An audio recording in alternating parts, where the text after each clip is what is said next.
আসসালামু আলাইকুম বন্ধুরা, কেমন আছো সবাই? টিয়াটুলি চ্যানেলের পক্ষ থেকে তোমাদের সবাইকে স্বাগতম। আজ তোমাদের জন্য নিয়ে আসলাম নতুন একটি ভিডিও। আজকে আমরা কথা বলবো শীতে বাজবিগর পাখির যত্ন নিয়ে। আর তোমরা যদি এই চ্যানেলে নতুন হয়ে থাকো তাহলে চ্যানেলটি অবশ্যই সাবস্ক্রাইব করে রাখো আমাদের নতুন নতুন সব ভিডিও পেতে। তো চলো শুরু করা যাক আজকের ভিডিও।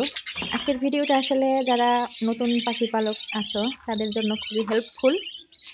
আসলে শীতকালীন সময়টা পাখিদের বাচ্চা দেওয়া বা ব্রিডিং করার জন্য উপযুক্ত সময়। আর শীতের সময়টা পাখিদের এ সময়ে বেশি ডিম বাচ্চা করে থাকে। তো এই সময়টা সব থেকে উপযুক্ত সময়, একটু এক্সট্রা কেয়ার তো নিতেই হয়।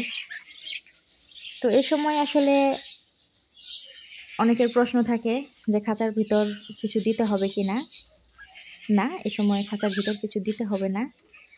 পাখি খাঁচা যদি তোমরা বারান্দায় বা ব্যালকনিতে রেখে থাকো তো শুধু কাপড় দিয়ে ঢেকে রাখলেই হবে বা পর্দা টাইপ কিছু দিয়ে ঢেকে রাখলেই হবে।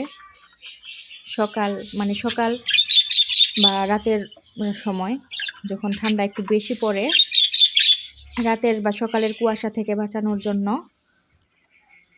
একটু কাপড় দিয়ে চারপাশে ঢেকে রাখতে পারো। ঠান্ডাটা যাতে বেশি না লাগে, মানে বাইরের ঠান্ডাটা, বাইরের বাতাস কুয়াশাটা যাতে সরাসরি ভিতরে না ঢুকতে পারে, একটু ঢেকে রাখলেই হবে। এ সময় আবার গোসল করাতে যেও না, গোসল করালে আবার ঠান্ডা লেগে যেতে পারে। তো রোদে রেখে জাস্ট হালকা করে স্প্রে করে দিতে পারো। আর মাঝে মাঝে একটু রোদ যাতে লাগে এরকম জায়গায় রাখা,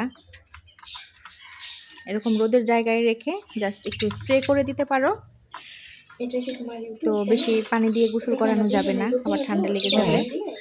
আর এই সময় অবশ্যই ভালো মানের খাবার তো দিতেই হবে, যেমন ভালো মানের সিড মিক্স, শাকসবজি, এগ ফুড দেওয়া যেতে পারে। তো শেষ করছি আজকের ভিডিও, দেখা হবে পরের ভিডিওতে। ধন্যবাদ সবাইকে।